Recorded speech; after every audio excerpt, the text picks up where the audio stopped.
Today, I'll take you to my grocery run to the SM Megamall Supermarket.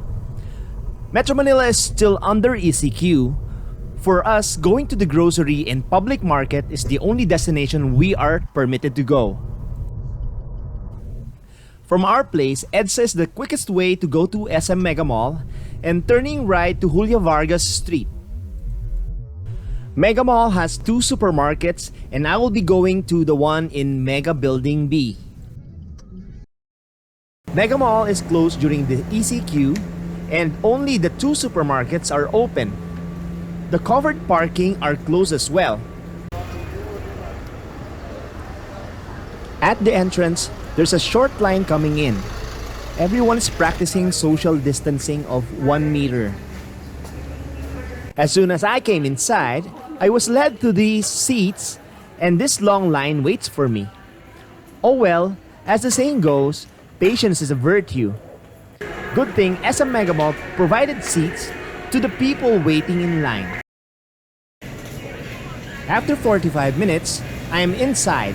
Now, it's time to shop. First off, fruits and veggies.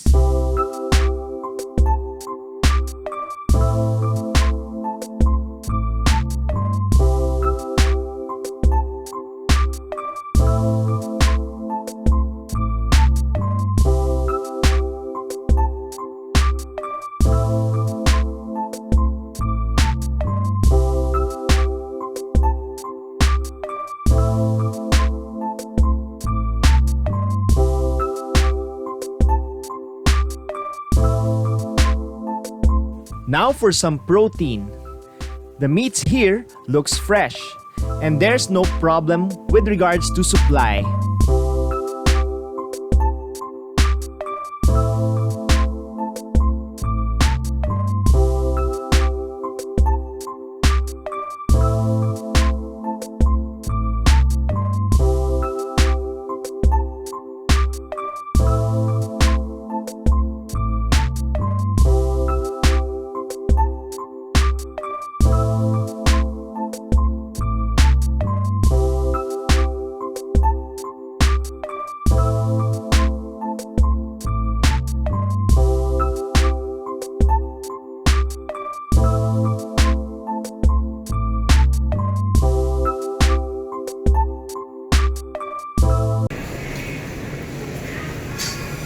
Now for some dry goods.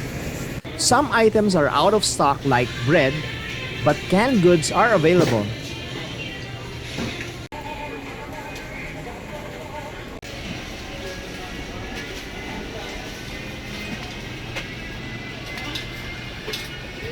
Other items that are limited or out of stock are toilet paper, hand sanitizers, and rubbing alcohol.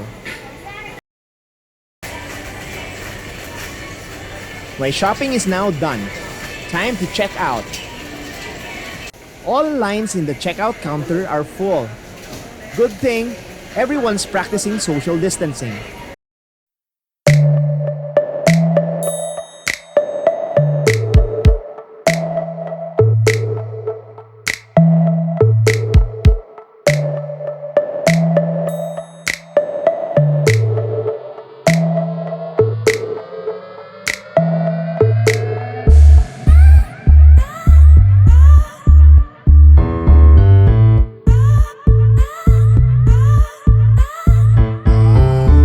Time to go home. I park on the other side of Mega Building B, so I got to walk inside the mall. It still feels so weird to see the Mega Mall closed.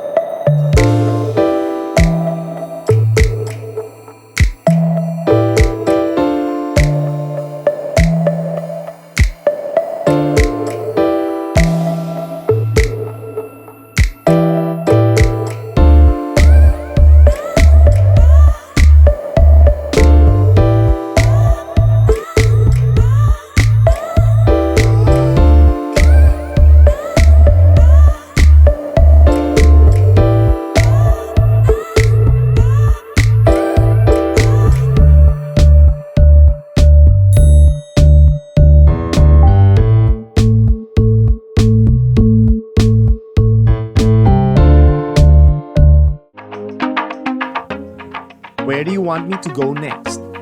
Write on the comment below. Thank you for watching. Don't forget to like, comment, and subscribe.